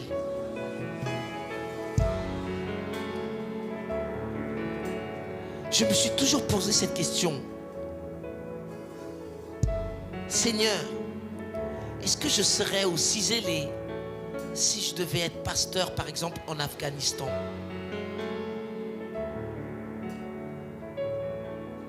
Est-ce que j'aurais le courage de prêcher ta parole dans un pays où ceux qui prononcent le nom de Jésus-Christ sont menacés de mort? Vous savez qu'en Chine, il y a des chrétiens qui sont obligés de se cacher pour avoir leur culte. Et nous, on ne vient pas à l'église parce qu'il n'y a pas la climatisation. Et nous, on ne vient pas à l'église parce que le covoiturage n'a pas pu venir nous chercher. Et nous, on ne va pas au culte parce que quoi? Les gens qui aiment sont prêts à se sacrifier. Vous ne voulez pas parler avec moi aujourd'hui? C'est pas parce que quelqu'un me dit je t'aime qu'il m'aime vraiment.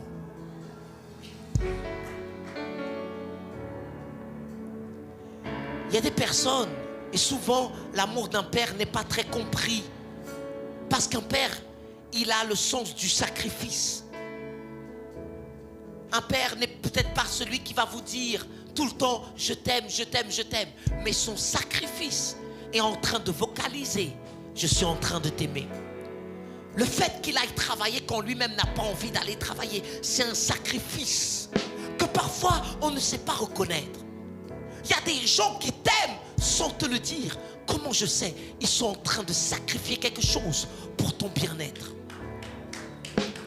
Alors Jésus a dit ceci. On a bientôt fini. En Matthieu 10, versets 37 à 39. Oh là là. Dites avec moi, je t'aime Seigneur. Attention, attention. Regardez ce qui est écrit. Matthieu 10, 37. Celui qui aime son père ou sa mère plus que moi, Dieu est un Dieu jaloux. Pourquoi vous avez arrêté de jouer?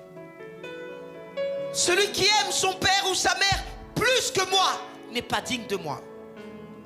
Celui qui aime son fils ou sa fille plus que moi n'est pas digne de moi. Celui qui ne prend pas sa croix, c'est écrit dans votre Bible? Non, c'est écrit dans votre Bible. Dis à quelqu'un, lis ce qui est écrit. Celui qui ne prend pas sa croix et ne me suit pas n'est pas digne de moi. Il continue encore. Celui qui conservera sa vie la perdra, et celui qui perdra sa vie à cause de moi la trouvera. Vous pouvez résumer en sacrifice. Dieu va tester ton amour pour lui avec tes parents.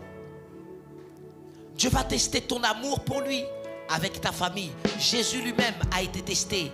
Sa mère est venue, ses frères sont venus, et on lui a dit, ah, il y a ta mère, il y a tes frères. Teste. Jésus a répondu, vous savez qui est ma famille? Ceux qui font la volonté de mon Père. On est frères et sœurs dans l'église, mais s'il te plaît, quand tu es avec ta famille naturelle, ne fais pas comme si on était des étrangers. J'ai qu'un amen. Si à l'église, tu m'appelles mon frère, tu m'appelles ma soeur, le jour où on se retrouve dans un mariage et il n'y a que des païens et que moi je suis chrétien, ne fais pas comme si tu ne me connais pas. Au contraire, tu devrais courir vers moi pour me dire, ah enfin j'ai vu mon frère. Si je marche dans les rues de Chartres, tu es avec tes collègues et que tu me vois, ne fais pas comme si de rien n'était. Dis-leur à tes collègues, hey, il y a mon frère qui est de l'autre côté, il faut que j'aille dire bonjour à mon frère, il faut que j'aille dire bonjour à ma soeur. Mes amis, on est famille. Mais Jésus dit, si tu m'aimes, alors il faut que tu fasses un choix. Parce qu'on ne peut pas aimer tout le monde au même niveau. Si je suis Dieu dans ta vie, je veux que tu m'aimes plus que tout le monde. Ah, les amens se font rares. Non, j'ai dit les amens se font rares. Je suis en train de vous transmettre la parole de Dieu.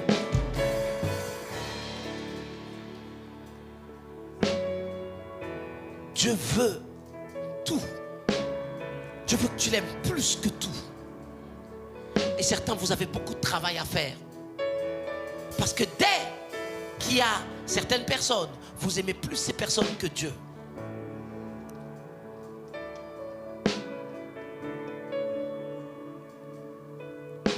Luc 18, versets 28-29.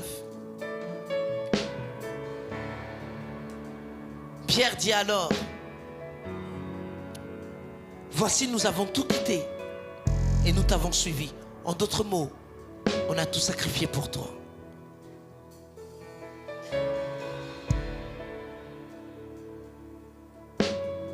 On va se lever.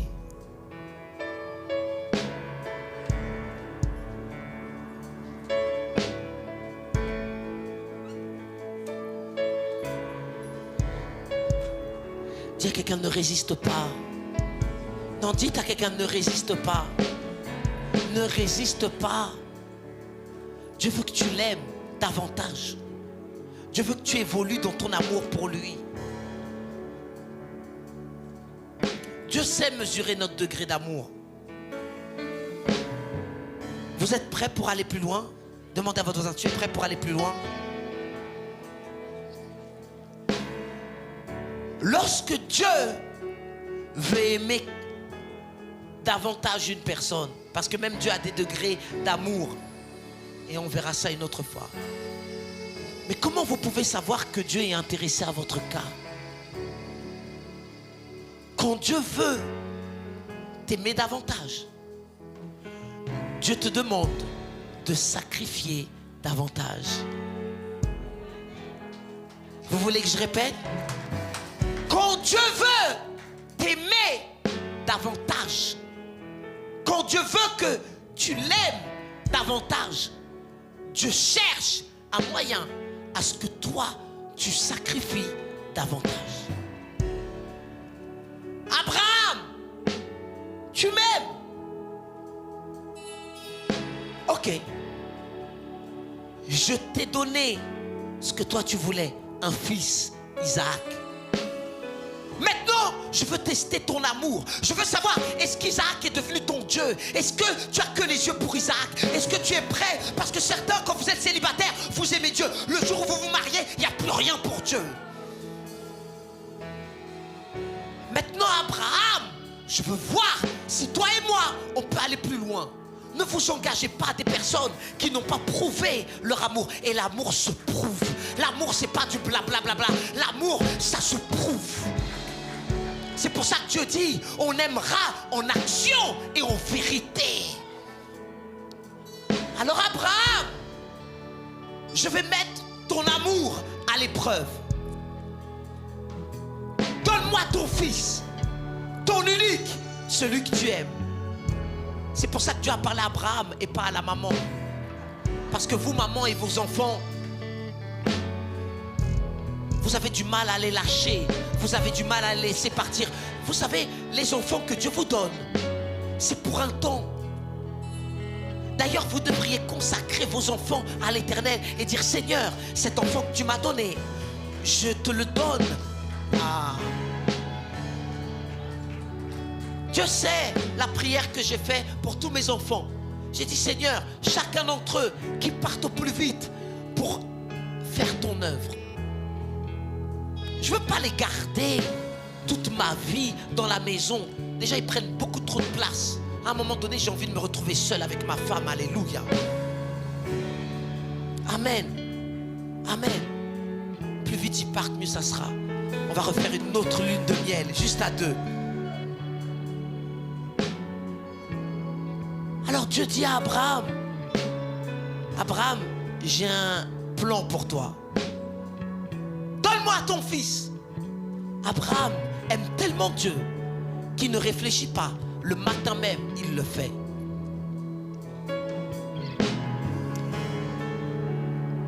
Un sacrifice, c'est un acte dans lequel on renonce à quelque chose de précieux, de valeur, dans le but d'accomplir un objectif ou une dévotion.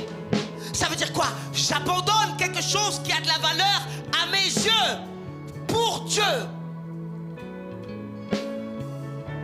Dieu va tester ton amour. Qu'est-ce que tu es prêt à abandonner qui a de la valeur à tes yeux? Ce n'est pas que Dieu est méchant. Dieu veut voir à quel point tu l'aimes. N'oubliez pas, amour égale sacrifice. Alors Abraham, est-ce que tu m'aimes? Oui. Abraham prend son fils, son unique, celui qu'il aime. Il va avec ses serviteurs. Ils arrivent au pied de la montagne. Et Abraham dit quelque chose à ses serviteurs. Et ça nous montre la révélation qu'Abraham avait avec Dieu. C'est pour ça qu'Abraham est l'ami de Dieu. Ah là là là là.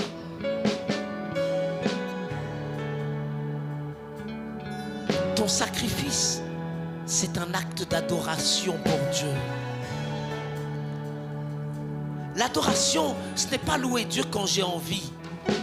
L'adoration à laquelle Dieu prend plaisir, c'est quand il n'y a rien en toi qui te donne envie de louer Dieu. Mais tu arrives et Seigneur, Je le fais, non pas parce que j'ai envie, je le fais parce que je t'aime. Vous savez que l'amour va au-delà des envies et des sentiments. C'est pour ça que Dieu n'est pas antillais. Dieu n'a pas besoin d'un sentiment pour aimer quelqu'un. L'amour, c'est une décision. Abraham nous a prouvé qu'il aime Dieu. Comment? Il était prêt à donner son fils.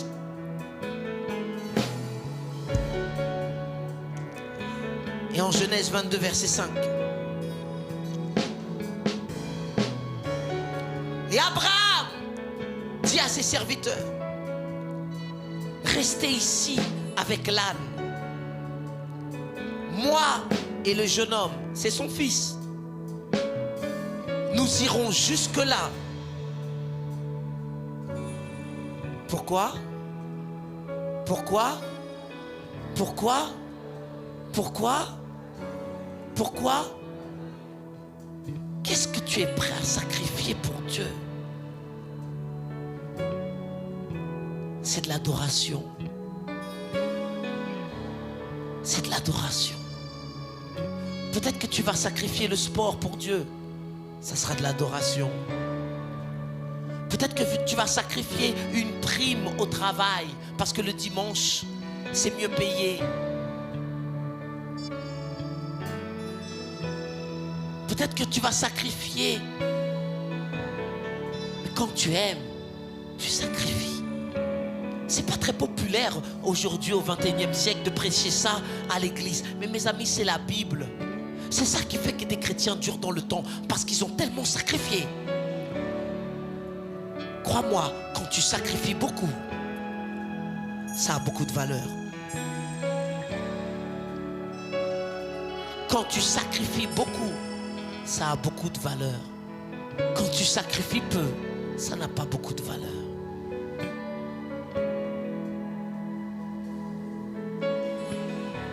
Maintenant, la bonne nouvelle, c'est que nos sacrifices ne sont pas en vain.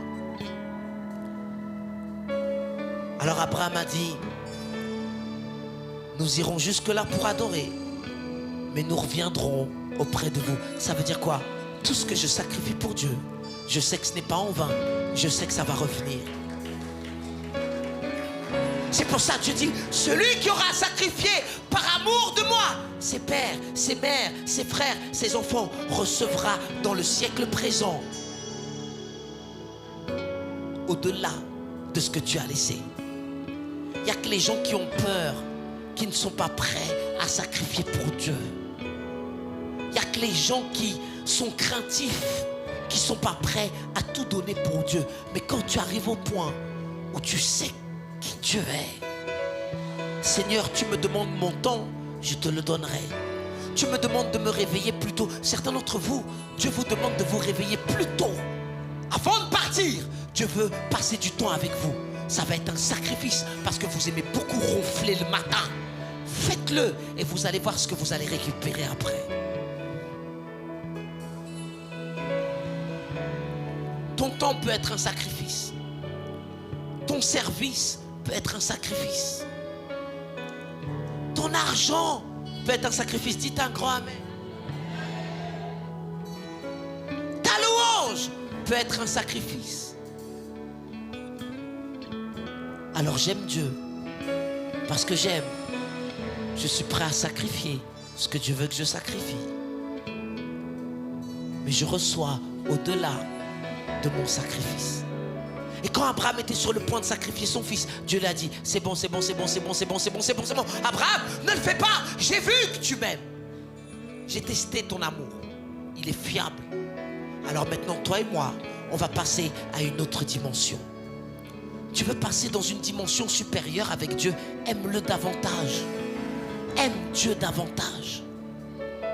Seigneur, je veux t'aimer. Je veux t'aimer. C'est la base de notre relation, l'amour. Notre amour pour Dieu a besoin d'augmenter. Qu'est-ce que Dieu veut que tu lâches? Certains de vous, ce sont des relations mauvaises. Dieu n'arrête pas de te dire, arrête de fréquenter ces personnes. Mais vous vous entêtez parce que vous avez peur de rester seul.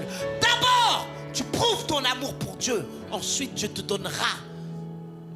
Parce que c'est trop facile sinon, c'est par intérêt. La foi, c'est quoi? Je crois d'abord et après je vois.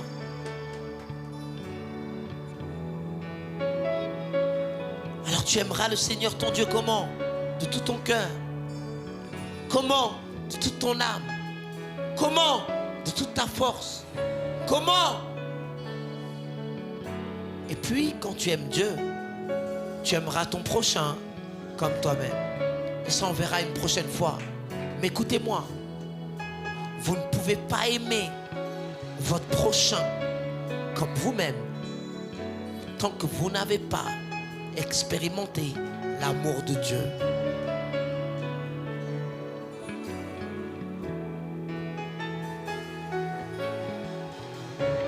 Parce que si tu te fais du mal à toi-même, la personne qui va s'approcher de toi, tu vas lui faire du mal aussi. Si tu es tout le temps en train de te rabaisser à tes yeux, tu auras tendance à rabaisser les autres. C'est pour ça que Dieu veut restaurer ce qui est indispensable. C'est l'amour. D'abord, lui veut que tu saches qu'il t'a aimé. Le premier. Ah, si Dieu m'aimait, alors je... Tais-toi. Dieu t'a aimé. Quand tu étais pécheur, Dieu t'a aimé. Ça déjà, c'est une victoire. Et parce que Dieu t'a aimé, il te demande en retour, je veux que tu m'aimes aussi. Je veux avoir une relation avec toi. Je veux que tu saches que je suis ton Père. Je te demande d'obéir parce que je t'aime. Je te demande de me suivre parce que je t'aime et je veux que toi aussi tu m'aimes. Je te demande d'arrêter de te comporter comme n'importe qui parce que je veux que tu m'aimes.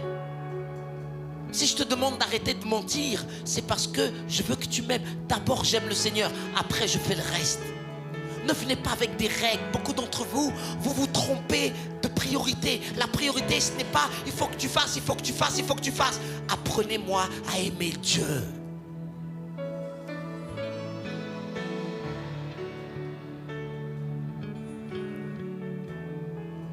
Et puis parce que j'aime, quand Dieu frappe à ma porte pour me dire je veux t'amener plus loin, je veux t'amener plus haut, j'ai d'autres choses en réserve pour toi, mais je veux voir à quel point ton amour est intact me concernant. Alors Dieu va demander à ce que tu lâches certaines choses, que tu sois prêt à lâcher certaines choses. Ça peut être un certain confort. Pour aller plus loin, il va falloir que tu sortes de ta zone de confort. Tu veux aimer Dieu à ta façon, mais Dieu veut que tu l'aimes de tout ton cœur. Et Dieu voit que dans ton cœur, il y a encore des choses qui font concurrence. Dieu voit que dans ton cœur, il y a des choses qui prennent plus de place que lui-même. Certains d'entre vous, c'est votre service. C'est bizarre de dire ça. Mais vous venez à l'église non plus pour Dieu, vous venez à l'église pour votre service. Et le jour où on vous dit, on veut plus que tu serves, tu vas croire qu'on t'aime pas. Non, on t'aime trop pour que tu fasses du service un idole. Le service doit être le résultat de ton amour pour Dieu. Mais d'autres, c'est l'inverse. Vous faites rien et Dieu veut que vous le serviez. Parce que l'amour, c'est le service aussi.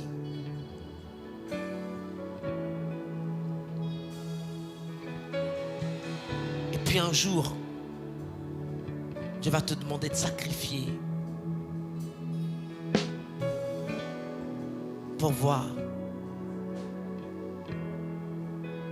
à quel point tu m'aimes. À quel point tu m'aimes. À quel point. À quel point quand je te demande quelque chose, tu n'es pas en train de négocier pour le garder, mais tu es prêt à me le donner. À quel point je peux traiter avec toi comme avec Abraham. Parce que Dieu ne va pas toujours argumenter. Il m'a déjà prouvé son amour. Il ne va pas toujours devoir prouver. Il l'a déjà fait. Il a déjà prouvé son amour. Qu'est-ce que tu veux qu'il fasse de plus?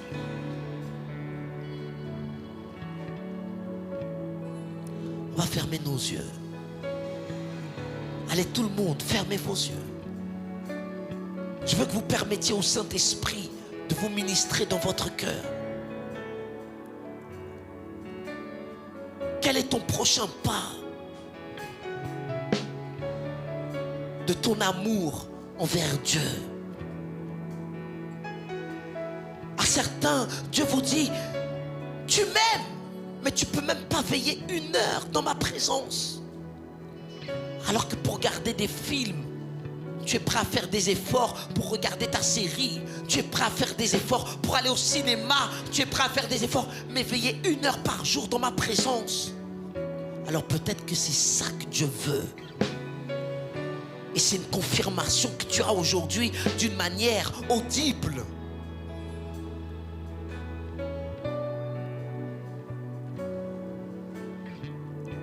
Peut-être qu'à certains d'entre vous, il va falloir que vous vous débarrassiez de la timidité et que vous alliez parler de Jésus à des gens que vous ne connaissez pas. Tu dis que tu m'aimes dans l'église, je veux que tu prouves mon amour aussi à l'extérieur. Je n'ai point honte de l'évangile. Je n'ai point honte de celui que j'aime. Celui que j'aime au milieu de ma famille spirituelle. Je veux que les autres aussi qui ne le connaissent pas sachent que j'ai décidé de l'aimer. Dites avec moi, Seigneur, que mon amour pour toi augmente. Je veux progresser. Allez tout le monde, je veux progresser dans mon amour. Je veux faire ce que je fais parce que je t'aime. Je veux te servir parce que je t'aime. Je veux te louer parce que je t'aime. Je veux transmettre ta parole parce que je t'aime. Je veux donner parce que je t'aime. Je veux servir parce que je t'aime. Je t'aime parce que toi, Seigneur, tu m'as aimé le premier. Quelqu'un a ce témoignage? Est-ce qu'une personne ici au moins a ce témoignage que Dieu l'a aimé en premier?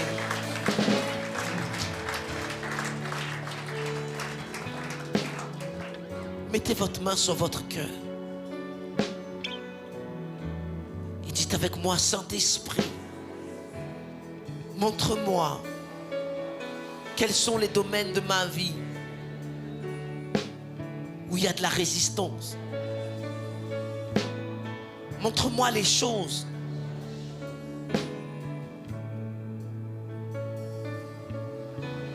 qui ne sont plus pour moi.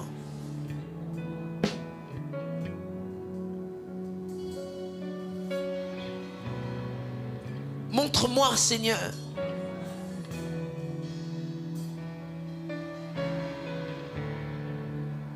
ce que tu veux que je fasse pour aller plus loin, pour être plus près de toi.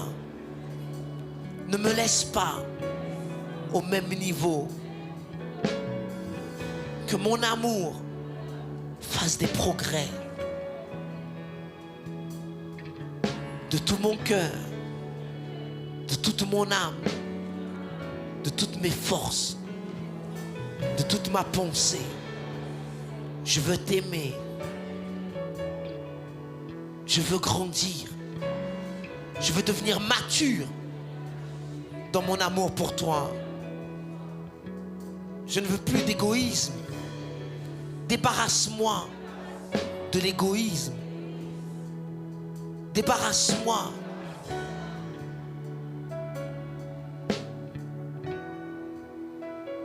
d'être matérialiste.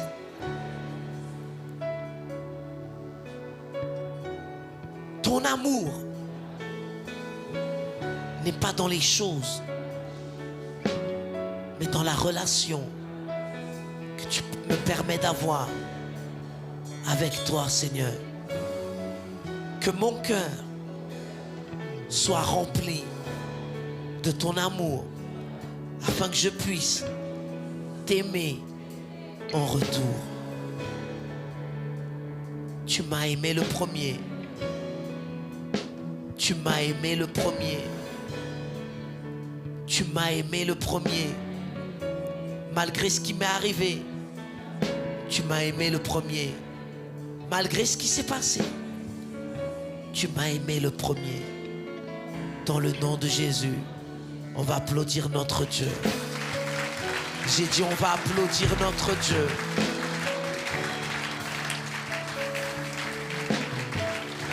Dites à quelqu'un, Dieu m'a aimé le premier. Amen. Amen. Puis on verra la suite une prochaine fois. D'abord, j'ai besoin d'aimer Dieu. Le Seigneur, mon Dieu. Dites avec moi, il est mon Dieu. Et parce qu'il est mon Dieu, et parce qu'il est mon Seigneur, et parce que je l'aime, de tout mon cœur, de toute mon âme, de toutes mes forces, de toute ma pensée, alors je suis apte et en mesure d'aimer mon prochain comme moi-même. Certains, vous n'êtes pas prêts au mariage. Ça va être une catastrophe. Parce que vous avez besoin de comprendre quel est le véritable amour qui fait que ça dure. C'est l'amour de Dieu.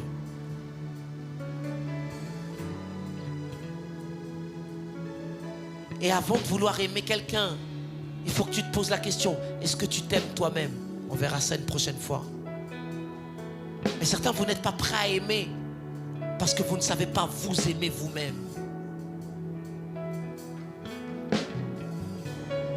Quand on aime, on ne fait pas de mal. Quand on aime, on ne rabaisse pas. Quand on aime, on ne détruit pas. Quand on aime, on embellit. C'est pour ça d'abord, apprends à t'embellir toi-même avant de vouloir te marier. C'est un conseil que je te donne. Sois bien déjà avec toi-même. Ne sois pas en carence d'amour et tu vas à tout prix une présence parce que tu te sens tellement seul que tu vas à tout prix que quelqu'un comble ce vide qu'il ne pourra jamais combler. Au contraire, ça va être pire parce que tu vas faire de cette personne ce qu'elle ne peut pas devenir et tu vas être frustré. Il n'y a que Dieu qui peut t'aimer à la perfection. J'ai plus beaucoup d'amen. Il n'y a que Dieu qui peut t'aimer à la perfection. Ce n'est pas une paire de pantalons qui va faire que tu sois heureuse, madame. C'est l'amour de Dieu dans ta vie. Et quand j'ai l'amour de Dieu dans ma vie, je suis bien avec moi-même. Et quand je suis bien avec moi-même, alors je peux rendre quelqu'un d'autre heureux.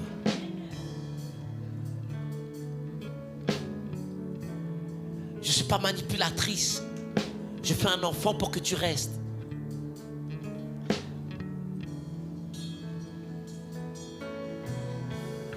Vous savez, on ne fait pas un enfant pour que la personne qu'on sait qui ne nous aime pas reste avec nous. Je peux parler? On veut que la famille s'agrandisse parce qu'il y a de l'amour. Alors d'abord, j'ai besoin d'aimer celui qui m'a aimé le premier. Et croyez-moi, Dieu nous aime à chacun d'entre nous. Dites à quelqu'un, Dieu t'aime beaucoup. Beaucoup.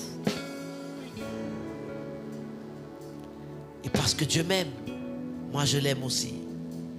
Et parce qu'il m'aime, parce que je l'aime, alors je suis apte à aimer mon prochain. On va évoluer dans l'amour, mes amis. Parce que c'est la base du christianisme. Et de temps en temps, il faut revenir à la base. Alors n'oubliez pas l'essentiel. Sans l'amour, on n'est rien. Mais avec l'amour, on est tout. Amen. Alors que Dieu vous bénisse. Je vous aime. Vraiment. Dieu vous aime. Et j'en suis sûr qu'ici à l'église, vous avez aussi d'autres personnes qui vous aiment beaucoup. Amen. Alors ayez une très très bonne fin d'après-midi. Soyez prêts pour la suite, mais on va évoluer dans l'amour. Amen. D'ailleurs, mercredi prochain, si je ne me trompe pas, mercredi,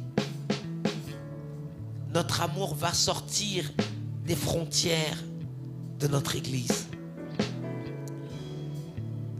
Donc mardi, on vous en dira un peu plus. Si on aime Dieu, le mardi, on vient prier. Amen. Et certains d'entre vous, vous n'êtes pas encore là le mardi. Alors demandez à votre voisin, tu es où le mardi soir? Hein? Tu es où le mardi soir? Tu es où? Tu es où? On a besoin de toi. Hein? Et croyez-moi, le mardi, il y a une atmosphère qui est en train de... Le ciel est en train de venir ici à l'UC. Croyez-moi, vraiment. Alors soyez prêts pour mardi. Que Dieu vous bénisse. Force, courage. Ceux qui vont passer des examens, on est avec vous. Vous êtes des champions. Vous êtes les meilleurs. Que Dieu vous bénisse. Et vous qui nous suivez à distance, ayez une excellente après-midi et à très bientôt.